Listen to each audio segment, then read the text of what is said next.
ಎಲ್ಲ ಶಿಕ್ಷಕರಿಗೆ ಮತ್ತು ಆಡಳಿತ ಮಂಡಳಿಗೆ ಮತ್ತೆಲ್ಲ ವಿದ್ಯಾರ್ಥಿಗಳಿಗೆ ಶುಭೋದಯ. ನನ್ನ ಹೆಸರು ಜಿ ಕಾರ್ತಿಕುಮಾರ್. ನಾನು ಇಲ್ಲಿ ಬಂದಿರುವ ಕಾರಣ ಏನೆಂದರೆ ತಮ್ಮೆಲ್ಲರಿಗೆ ನಾವು ರಾಜ್ಯೋತ್ಸವವನ್ನು ಏಕೆ ಆಚರಿಸುತ್ತೇವೆ ಮತ್ತು ಹೇಗೆ ಆಚರಿಸುತ್ತೇವೆ, ಅದರ ಧ್ವಜದ ಮಹತ್ವ ಏನು ಮತ್ತು ಕನ್ನಡದ ಮಹತ್ವ ಏನು ಎಂದು ತಿಳಿಸಲು ಬಂದಿದ್ದೇನೆ. ನಾನು ಪ್ರಾರಂಭಿಸುವ ಮೊದಲು ಇಲ್ಲಿ ಬಂದು ಸೇರುವಂತ ಎಲ್ಲರಿಗೆ ಕರ್ನಾಟಕ ರಾಜ್ಯೋತ್ಸವದ ಶುಭಾಶಯಗಳು. ಈಗ ನಾವು ಕರ್ನಾಟಕ ರಾಜ್ಯೋತ್ಸವವನ್ನು ಏಕೆ ಆಚರಿಸುತ್ತೇವೆ? ಪ್ರತಿ ವರ್ಷ ನವೆಂಬರ್ 1ರಂದು ನಾವು ಕನ್ನಡಿಗರು ಕರ್ನಾಟಕ ರಾಜ್ಯೋತ್ಸವವನ್ನು ಸಂತೋಷದಿಂದ ಆಚರಿಸುತ್ತೇವೆ. ಎಲ್ಲ ಕನ್ನಡಿಗರಿಗೆ ಇದು ಒಂದು ಹೆಮ್ಮೆಯ ದಿನವಾಗಿದೆ. ಏಕೆಂದರೆ ಇದೇ ದಿನಾಂಕದಂದು 1956ರ ನವೆಂಬರ್ 1ರಂದು ಕನ್ನಡ ಭಾಷಾ ಆಧಾರದ ಮೇಲೆ ಕನ್ನಡ ಮಾತನಾಡುವ ಎಲ್ಲಾ ಪ್ರದೇಶಗಳನ್ನು ಒಟ್ಟು ಸೇರಿಸಿ ಮೈಸೂರು ರಾಜ್ಯ ನಿರ್ಮಿಸಲಾಯಿತು. ನಂತರ ಅದನ್ನು ಕರ್ನಾಟಕ ರಾಜ್ಯ ಎಂದು ಮರುನಾಮಕರಣ ಮಾಡಲಾಯಿತು. ಕರ್ನಾಟಕ ನಿರ್ಮಾಣಕ್ಕಾಗಿ ಅನೇಕ ಹೋರಾಟಗಾರರು ಮತ್ತು ನಾಯಕರು ತ್ಯಾಗ ಮಾಡಿದ್ದಾರೆ. ಅಂತವರಲ್ಲಿ ಆಲೂರು ವೆಂಕಟರಾವ್, ಕಿತ್ತೂರು ರಾಣಿ ಚೆನ್ನಮ್ಮ, ಒಣಗೆ ಓಬವ್ವ, ಸಂಗೊಳ್ಳಿ ರಾಯಣ್ಣ ಮುಂತಾದವರು. ಇಂತಹ ಮಹಾನೀಯರು ಸೇವೆ ಮತ್ತು ತ್ಯಾಗದಿಂದ ಕರ್ನಾಟಕವು ಬೆಳಗಿದೆ. ಕರ್ನಾಟಕ ಕೇವಲ ಭೌಗೋಳಿಕ ಪ್ರದೇಶವಲ್ಲ, ಇದು ಒಂದು ಸಂಸ್ಕೃತಿ, ಪರಂಪರೆ ಮತ್ತು ಪ್ರೌಢ ಇತಿಹಾಸದ ನೆಲವಾಗಿದೆ.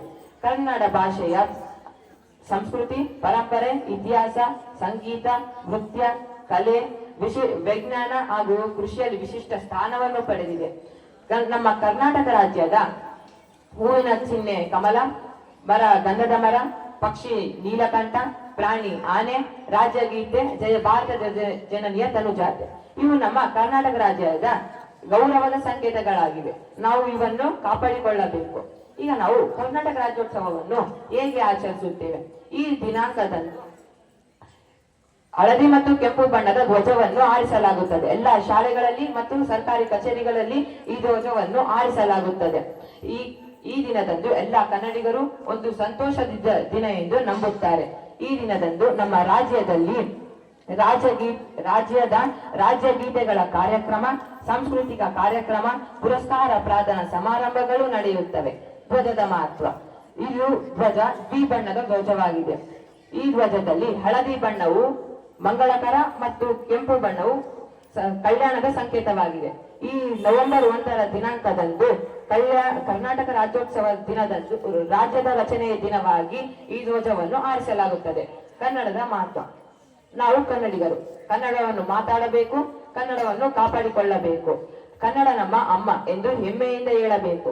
ಕನ್ನಡ ಭಾಷೆಯ ಸಂಸ್ಕೃತಿ, ಪರಂಪರೆ ಮತ್ತು ಇತಿಹಾಸವನ್ನು ಮುಂದಿನ ತಲೆಮಾರಿಗೆ ತಲುಪಿಸುವ ಜವಾಬ್ದಾರಿ ಪ್ರತಿಯೊಬ್ಬರದಾಗಿರಬೇಕು.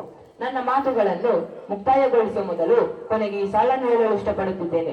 ಕನ್ನಡ ನಮ್ಮ ಅಮ್ಮ, ನಾವು ಕನ್ನಡಿಗರು, ಕನ್ನಡ ನಮ್ಮ ಜೀವ. ಧನ್ಯವಾದಗಳು. ಜೈ ಕರ್ನಾಟಕ ಮಾತೆ.